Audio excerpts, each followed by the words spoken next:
it's about 30 minutes long, and I just like really want to get to know like more about Pogo and why you love it, partly because I'm Yeah. trying to figure out what hobbies I should get into. Oh, great. Yeah. This might be the one. Superpassions. Superpassions. Hi, I'm Asher, and this is Superpassions, a video series about extraordinary people who've taken their hobbies to amazing places. I'm here with Dalton Smith from the world of Pogo Sport. Is that what you call it, What's Pogo up? Sport? Yeah. Extreme Pogo, the world of extreme Pogo. I think that's how we've always said it, but it's whatever you want to call it. So, introduce yourself. Brag. Yeah, that's always hard to do, but I'm Dalton Smith. I'm born and raised in Tennessee. I've lived all over Tennessee. I've been traveling on a pogo stick, jumping on a pogo stick since I was 10, traveling on a pogo stick since I was about 13 or 14 years old, So, this travel experiencing the like world just through that. going from place to place on the pogo stick itself, or is it? Oh, dude, yeah, I've been doing some statewide travel, just non pogo stick. That'd be a gauntlet to say the least. There are some people who have done some endurance pogo though, so maybe they're the ones to do it. But yeah, pogo's just taken me, all over. It's taken me to different countries. It's taken me to almost every single state, Cool. just to get me to come out and do some pogo sticking for them. And on top of that, I hold the world record for the most cars jumped over consecutively. One, two, Hell three, yes. I want to four. get back to that later because I have a couple questions on that. Oh, definitely. Yeah, that's one of my more prouder moments. That's a cool one. But let's get it. And my Let's biggest thing, I am the six-time current world champion six of times. yeah, six times in a row.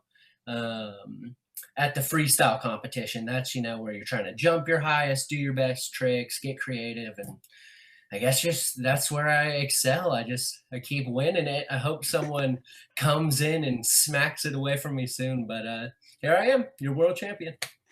So, what kind of tricks do you do on a pogo stick? I guess you in the general sense, but also in the specific sense. Do they have fun names?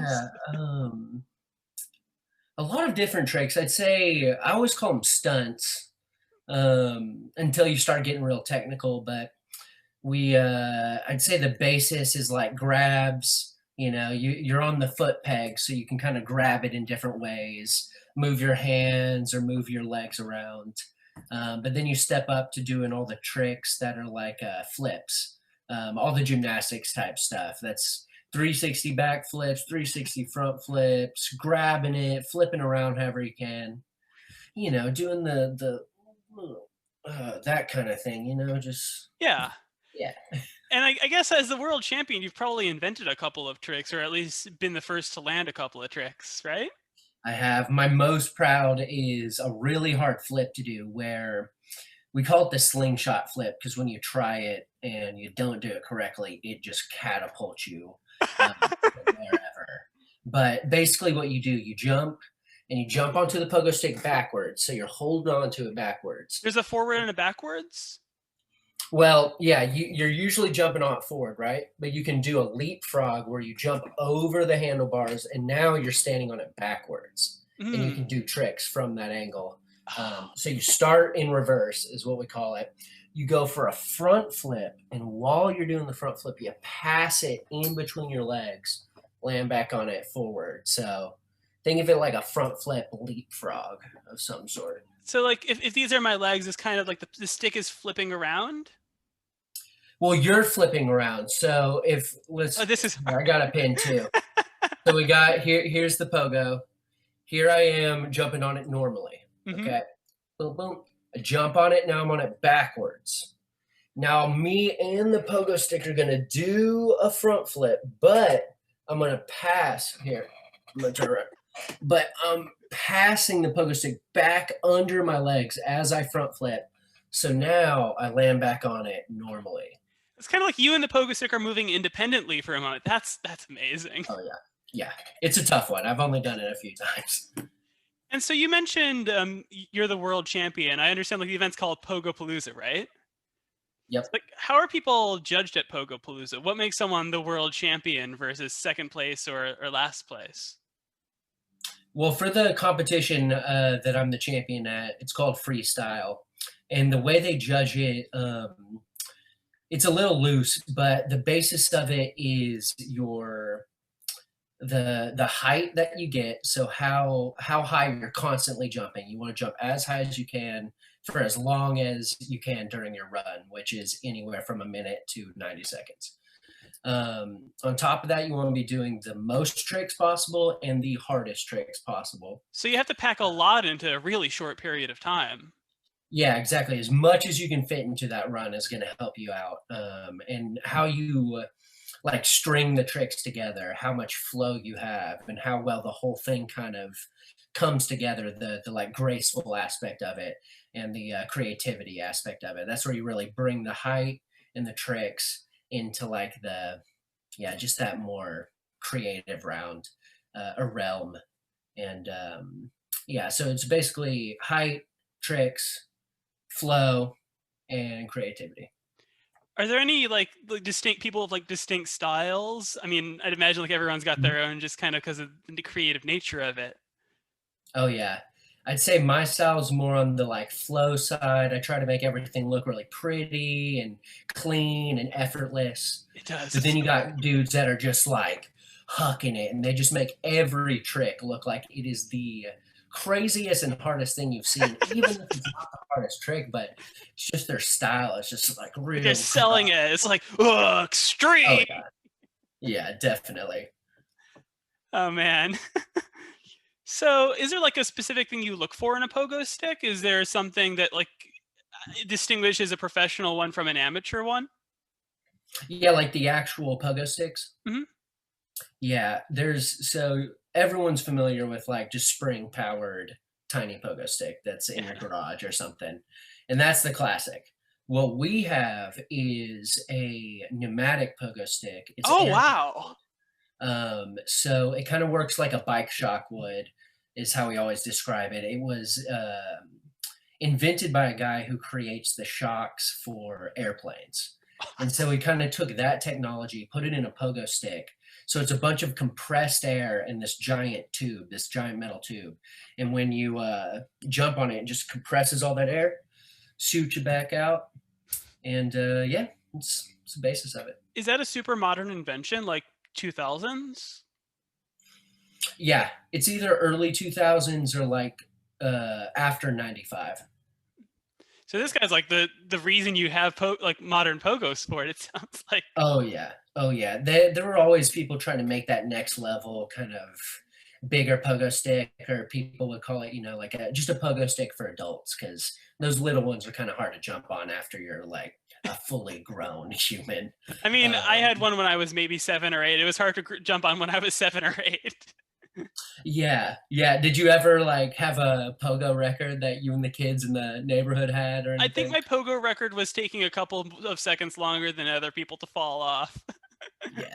Yeah, that's how it all starts, though. How would you recommend someone like an adult get started then? I'd say go ahead and get yourself an air powered pogo stick. You don't have to get the largest model possible. Just get the smaller one. Pump it up to your I forget what it is, but you pump it up to like the proportion to your weight to get started. And just start practicing on that thing. Just find somewhere soft like grass, or we like to jump on turf fields. And we discussed this before the show, but get a helmet, it sounds like. Yeah, probably get a helmet, especially if you're thinking of trying any tricks. It's always safe to have a helmet. We wear like ankle braces and stuff, but we're pretty wily, so we don't always wear our safety equipment. So I do want to talk about some of like the more like stunty stuff you've done. Obviously, like you mentioned earlier, you've got the world record for jumping over consecutive cars. I guess my first question about that is like, how did you think of that? Because like you look up the video and you've done it multiple times. Yeah, and in practice, you've got to do it multiple times before you actually film the record, usually, which is always a weird thing. Where do you find the cars for people willing to let you practice jumping over their cars? Well, before I got the record, that was nearly impossible. I'm just roping my friends, and I'm like, don't worry, dude. Like, let me just take my giant pogo stick. I'm gonna leap over your car, and if I shatter your windows or I chip your paint, like, it's in the service of something epic, so it'll be fine. Absolutely. But so after I convinced a couple friends to let me jump some cars, um, I basically worked with Guinness. We've done a lot of pogo records with them, and they hooked us up with like a car sponsor. And they just hooked us up with cars, and we're like, please do not fall on these cars, but like, But we they're want the insured. records. Yeah. So after that, I was just practicing with some like freaking newly polished, like 2015 cars, just like, I'm like, all right, okay, I'll just make sure I don't scratch any of these or whatever. But I definitely flung my body into a couple while trying the record. Yeah. And I showed a couple of my friends the world record video, and they all had the same question, which is just, why do you stop at 4? That's this is one of the insider knowledge of breaking a world record, especially if you're doing TV appearances and doing world records. Is Guinness will come to you and be like, okay, we know you can jump 10 cars. That's what I wanted the record to be, is 10 cars in a row. 10 cars in a They were row. like, start at 3, and then next year do 4, and next year do 5. Like, So that way you unless get someone's 8 breaking the certificates on your record. wall.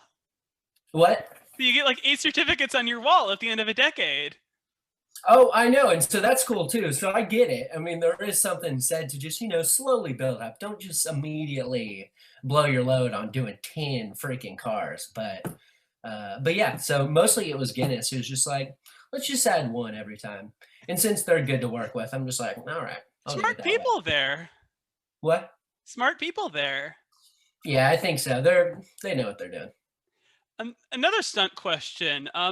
I saw the ex-Pogo stunt crew was on America's Got Talent. Were you part of that? I was, yep. What was that experience like? That was crazy experience. It was here's some other insider knowledge of how these shows work, where you imagine America's Got Talent, everyone just goes to audition, Right. all the same.